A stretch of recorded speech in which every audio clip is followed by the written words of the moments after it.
সুপ্ৰভাত morning live অনুষ্ঠানৰ এটি বিশেষ শিতান জ্যোতিষশাস্ত্ৰৰ শিতান্তিৰ সৈতে মই অনিন্দিতা শইকীয়া। প্ৰতিদিনৰ দৰে আজিও আমাৰ সৈতে উপস্থিত আছে জ্যোতিষশাস্ত্ৰবিদ কিৰয়ং ডাঙৰীয়া। তেওঁ জনাব আজিৰ দিনটোৰ ৰাশিফল আৰু লগতে জনাব কি ৰং পৰিধানে আজি আপোনাৰ দিনটি শুভ কৰি তুলিব। দাদা স্বাগতম জনাইছোঁ আপোনাক আমাৰ অনুষ্ঠানৰ মাজলৈ। নমস্কাৰ। আজি প্ৰথমতে গ্ৰহগতিৰ পজিশ্যন লৈ আহোঁ। আজি 27 ফেব্ৰুৱাৰী 14 ফাগুন।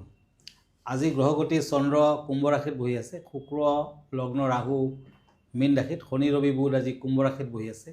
দিনটোত বৃহস্পতি বহি আছে বৃষ ৰাশিত, মংগল বহি আছে মিথুন ৰাশিত আৰু কেতু কন্যা ৰাশিত বহি আছে।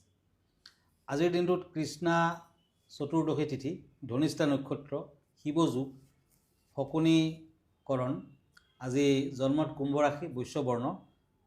আজিৰ দিনটোত দেৱালীগণ, যাত্ৰা নাই, শুভকৰ্ম নাই। দিনটোত মাটিমাহ মাছ মাংস আদি খোৱা নিষেধ, প্ৰায়শ্চিত্ত কৰা নিষেধ। এতিয়া আহিছোঁ ৰাশিফললৈ। দিনটোৰ ৰাশিফলত প্ৰথমতে মেষ ৰাশিৰ ফলাফল। Once and king of shorts, Aries.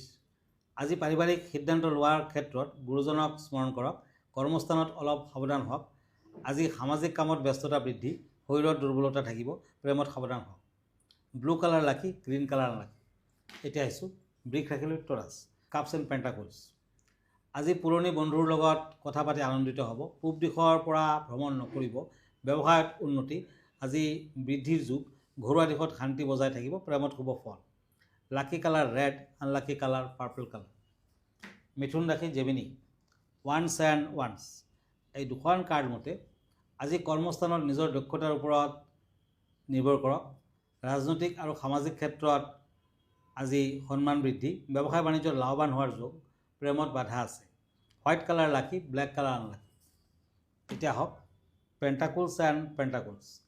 কৰ্কট ৰাশি, কেঞ্চাৰ। আজি কৰ্মস্থানত গোপন শত্ৰুৱে আমনি কৰিব, পাৰিবাৰিক দিশত খেলিমেলি থাকিব, শৰীৰত উন্নতি।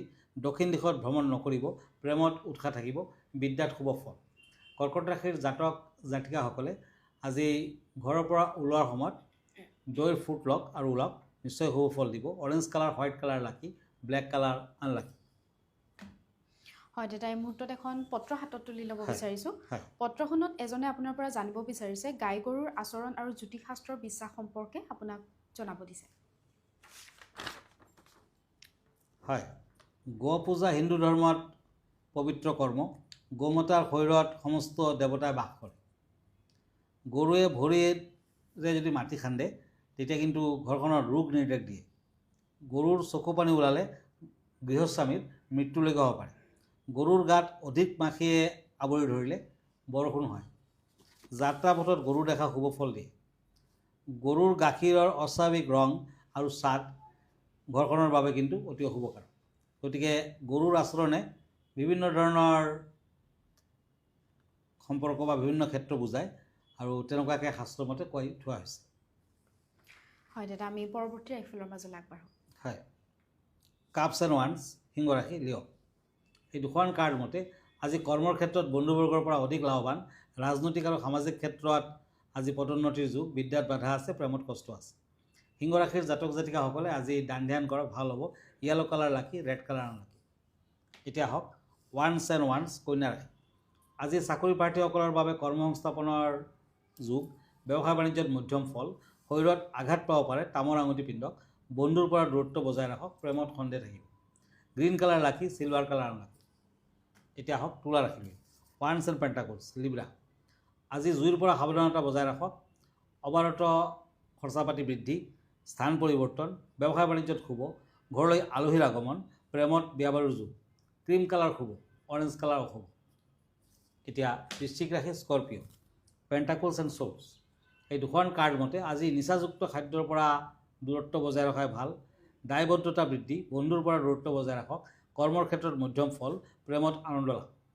আজিৰ দিনটো তামৰ খাৰু এটা পিন্ধক, ভাল ফল দিব। ব্লেক কালাৰ, অৰেঞ্জ কালাৰ লাকি, গ্ৰীণ কালাৰ আনলাকি। হয় দাদা, পৰৱৰ্তী চাৰিটা ৰাশিফলৰ মাজলৈ আমি আগবাঢ়িম। যিহেতু দৰ্শকসকলৰ বাবে আপুনি প্ৰতিদিনে খুব সুন্দৰকৈ একোটিকৈ বিষয় আগবঢ়ায়, আজি কেনেধৰণৰ বিষয় আছে? আজি 27 ফেব্ৰুৱাৰী, গতিকে ফাগুনী অমাৱস্যা। ফাগুনী অমাৱস্যাৰ বিষয়ে এতিয়া দুই এষাৰ কম। অমাৱস্যা তিথি আৰম্ভণি আজি 27 ফেব্ৰুৱাৰী 8:54 পৰা আৰম্ভ হৈছে ৰাতিপুৱা ভাগত 28 ফেব্ৰুৱাৰী 6:14 পুৱা ভাগত থাকিব। এই তিথিত পূৰ্বপুৰুষৰ উদ্দেশ্যে তৰ্পণ আৰু শ্ৰাদ্ধ কৰাৰ প্ৰথা আছে। এই বছৰ ফাগুনী অমাৱস্যাত বহু শুভ যোগৰ সৃষ্টি হৈছে, তাৰমানে আজিৰ দিনটোৰ পৰা কাইলৈ পুৱা ভাগলৈ। এই তিথিত বিষ্ণু আৰু পূৰ্বপুৰুষৰ পূজা কৰিলে মোক্ষ লাভ হয়। তেওঁলোকৰ আশীৰ্বাদত জীৱনে আনন্দৰে পৰিপূৰ্ণ হয়।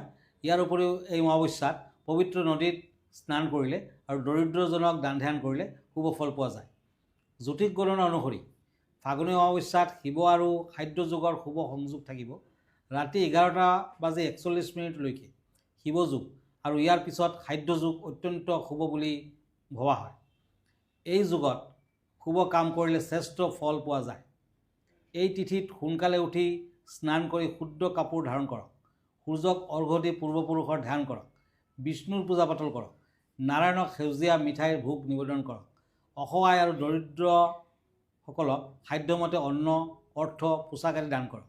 শাস্ত্ৰমতে ফাগুনী অমাৱস্যাত দান কৰিলে কোনো বস্তুৰ কেতিয়াও অভাৱ নহয়। এই অমাৱস্যা ব্ৰত পালন কৰিলে জীৱনৰ সমস্ত দুখ, দৰিদ্ৰ আৰু জামেলাৰ পৰা মুক্তি পোৱাৰ আশা আছে। ফাগুনী অমাৱস্যাৰ দিনা শনিদেৱৰ আশীৰ্বাদ পাবলৈ হ'লে শনিদেৱক তুষ্ট কৰাৰ উপায় মানিলে হ'ব। হয় দাদা, আমি পৰৱৰ্তী ৰাশিফলৰ মাজলৈ আগবাঢ়োঁ। হয়, কাপছ এণ্ড কাপছ, ধনু ৰাশি, চেৰিটেৰিয়াছ। আজি ধন সম্পৰ্কিত কথাত সাৱধান হওক।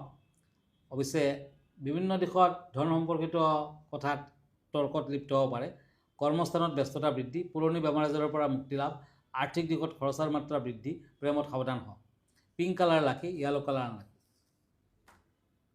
ওৱান্স এণ্ড চেৰিয়ট, মকৰ ৰাশি, কেপ্ৰিকৰ্ণ। আজি মানসিক চিন্তা বৃদ্ধি, নিজৰ কৰ্মৰ ওপৰত গুৰুত্ব বজাই ৰাখক। গোপন শত্ৰুৱে আমনি কৰিব, শৰীৰৰ প্ৰতি যত্ন লোৱা উচিত। ব্যৱসায় বাণিজ্যত সফলতা লাভ। মুকুতা পিন্ধিলে শুভ ফল দিব, নতুবা ৰূপৰ আঙুঠি পিন্ধক। মেৰুণ কালাৰ, চিলভাৰ কালাৰ লাকি, ক্ৰীম বৰণটো আনলাকি। কুম্ভ ৰাশি, একুৰিয়াছ, once and night of once. এই দুখন কাৰ্ড মতে আজি বুদ্ধিজীৱী তথা সাংস্কৃতিক প্ৰেমীসকলৰ বাবে অনুকূল দিন।